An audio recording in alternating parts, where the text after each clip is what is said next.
పాకిస్తాన్ ఆక్రమిత కాశ్మీర్ ఇది భారత్ వైపు ఉండే కాశ్మీర్తో కలిసిపోతుందా అంటే మీకు గత 24 రోజులుగా చాలా పెద్ద లెవెల్లో నిరసనలు మనమే 2-3 వీడియోస్లో మాట్లాడాం.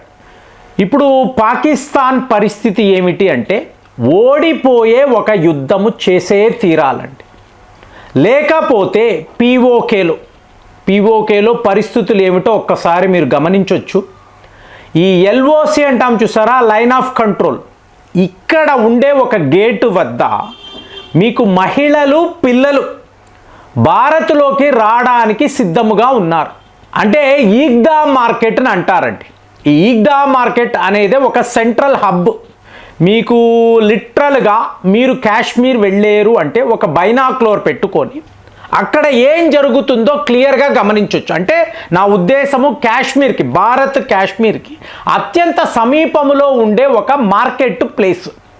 సో నిన్న మీకు చాలా పెద్ద లెవెల్, అంటే for the first time international media కూడా 24 రోజులుగా అక్కడ ఏం జరుగుతుందంటే ఇంటర్నెట్ను వీళ్ళు కట్ చేశారు.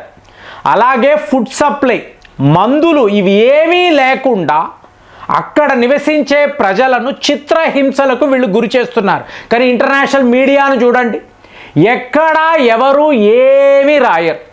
అదే మనము ఎఫ్సిఆర్ఏ అన్నాము అనుకోండి, హ్యూమన్ రైట్స్ వయలేషన్, భారత్ చాలా దారుణమైన దేశము, ఈ మోదీ పాలన బాలేదు, ఇలాంటి ప్రచారం. మరి అక్కడ లిటరల్గా పోలీసులు మఫ్టీలో ఒక ఇంటిలోకి వెళ్ళి మీకు అక్కడ ఉండే ఒక నిరసనకారుడు అతన్ని తీసుకువెళ్ళి ఏం చేశారో తెలియదు, వందల మంది చనిపోయారు. ముఖ్యంగా మీకు జాక్ అంటాం చూసారా, జాయింట్ ఆవామీ యాక్షన్ కమిటీ, వీళ్ళ నాయకులు ఇవాళ పతాలేరండి, ఏమైపోయారో తెలియడం లేదు. అన్ని దారుణాలు జరిగినా ఎవడూ రాయడు, ఏ వెస్టర్న్ మీడియా ఒక ఆర్టికల్ కూడా రాయరు. కానీ ఈరోజు జరిగిన, ఎందుకు ఇలా చెప్తున్నాము అంటే ఇంటర్నేషనల్ మీడియా ముందు ఈ వ్యవహారం, ఇందులో సర్దార్ అమన్ ఖాన్ అంటారండి, ఇతని జాక్ యొక్క ఒక నాయకుడు ఈ మార్కెట్ వద్ద నిన్న వచ్చి మాట్లాడుతున్నాడు. అతను కొన్ని అద్భుతమైన విషయాలు, అంటే ఇక్కడ ఈ మీటింగ్ మీరు చూసారనుకోండి, చెప్తున్నా కదా, ఒక బైనాక్లోర్ పెట్టుకొని చూసారనుకోండి, భారత్ జెండాలు కనిపిస్తాయి. అఫీషియల్గా మన జెండాలను పట్టుకొని పీఓకే అనేది పాకిస్తాన్ది కాదు ఇవాళ ఇక్కడ చెప్తున్నారు. ఏమీ లేదు ఫ్రెండ్స్, ఇప్పుడు మనం ఎందుకు మాట్లాడుతున్నాం, పీఓకే కాశ్మీర్లో కలిసిపోతే ఎందుకు మాట్లాడుతున్నాం?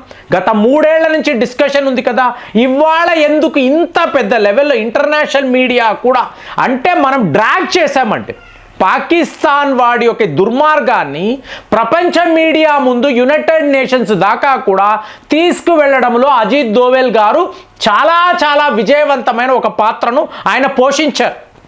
సో మనం ఇక్కడ యుద్ధము చేస్తామా లేదా కాదు, పాకిస్తాన్ వాడు చేసే తీరాలి, వాడికి వేరే మార్గమే లేదు.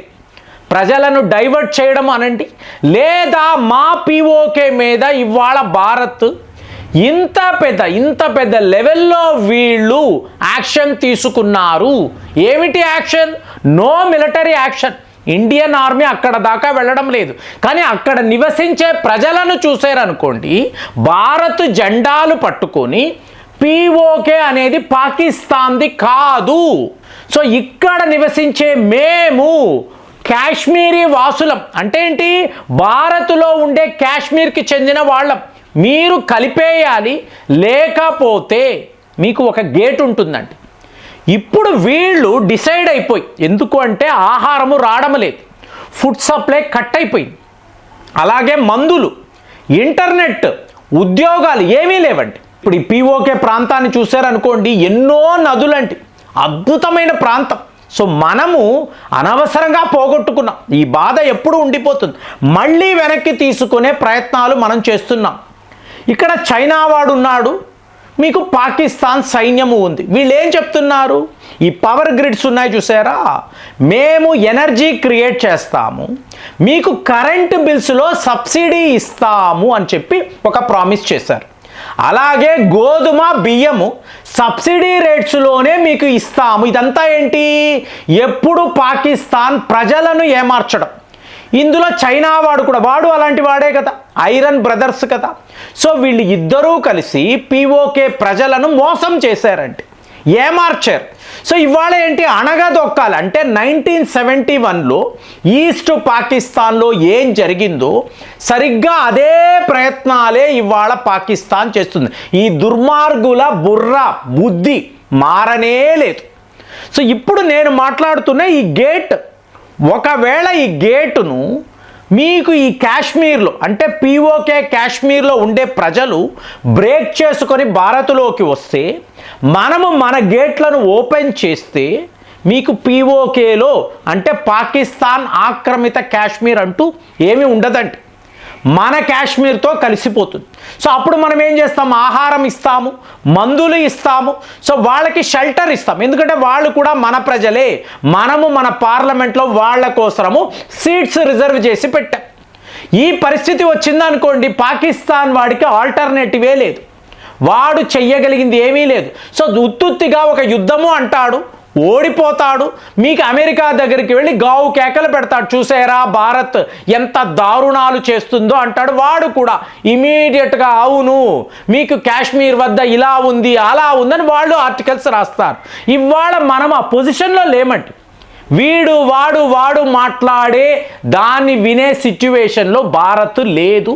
పీఓకేలో ఉండే ప్రజలు కూడా, మీకు ఇందులో అతి ముఖ్యమైన విషయాన్ని గమనించారు అనుకోండి.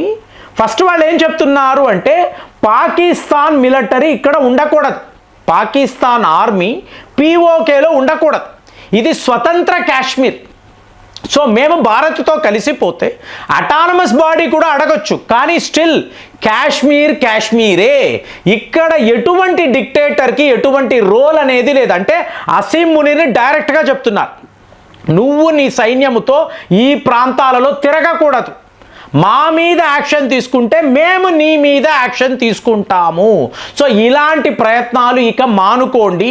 ఇంటర్నేషనల్ కమ్యూనిటీ కూడా దీన్ని అర్థం చేసుకోవాలి. మహిళలకు పిల్లలకు కనీసం ఆహార వసతులు కూడా ఇవ్వలేని ఈ పాకిస్తాన్ మమ్మల్ని ఎలా పోషిస్తారు, సో మా మీద రూలింగ్ అనేది ఎలా చేస్తారు? వీళ్ళు దుర్మార్గులు, వీళ్ళకి పీఓకేకి సంబంధమే లేదు, వీళ్ళు వెళ్ళిపోవాలి. సో ఇది మా ప్రాంతము, మేము భారత్కి అప్పచెప్తాం, భారత్తో కలిసిపోతాము అని చెప్పి ఈ మార్కెట్ ప్లేస్లో పెద్ద లెవెల్లో నిరసనలండి. భారత్ జెండాలు అఫీషియల్గా భారత్ జెండాలు పెట్టుకొని ఆ గేటును మేము బ్రేక్ చేస్తాం. ఇవాళ గేట్స్ ఉన్నాయండి, వీళ్ళు చెప్పడము మీరు ఇటు కాదు అంటే మా మార్గము ఉంది, మాకు అంటూ ఒక మార్గము ఉంది, ఆ మార్గంలోకి వెళ్ళి అక్కడ భారత్లో ఉండే కాశ్మీర్తో మేము కలిసిపోతాము. కుదిరితే నువ్వు ఆపుకో, నీ వల్ల కుదిరితే ఆపుకో, మేమైతే ఇక ఆగే పరిస్థితిలోనే లేము అని చెప్పి క్లియర్గా మీకు జాక్ నాయకుడు సర్దార్ అమన్ ఖాన్ ప్రజలను ఉద్దేశించి చెప్తున్నప్పుడు చప్పట్లు కేరింతలు, కలిసిపోదాం కలిసిపోదాం కలిసిపోదాం. సో 24 రోజుల నుంచి మీకు అక్కడ జరిగిన గొడవలు, గందరగోళం, నిరసనలు అదంతా వేరండి. కానీ నిన్నటికి నిన్న మీకు కాశ్మీర్ వద్దకు వచ్చి, గేట్ల వద్దకు వచ్చి మహిళలు పిల్లలు అక్కడ ఉంటూ ఇప్పుడు మేము భారత్లోకి వెళ్ళిపోతాము, మీరు కుదిరితే ఆపండి అని ఓపెన్ ఛాలెంజ్ చేయడము, యావత్ ప్రపంచం దీన్ని చూసి షాక్ అవ్వడము, ఇలా ఎప్పుడూ లేదు కదా అనుకుంటున్నారు. సో ఇదంతా కూడా భారత్ చేయిస్తుంది, వీళ్ళందరూ కూడా రా ఏజెంట్లే, వీళ్ళు బలవంతంగా ఈ ప్రజలను కాశ్మీర్తో కలిపేస్తున్నారు అని చెప్పి పాకిస్తాన్ వాడు మాట్లాడుతున్నాడు. మరి మీరు చెప్పండి, పీఓకే కాశ్మీర్తో కలిసిపోతుందని మీకు అనిపిస్తుందా? మీరేం ఆలోచిస్తున్నారు? కామెంట్స్లో రాయండి. మళ్ళీ వచ్చే వీడియోలో కలుద్దాం. జై హింద్.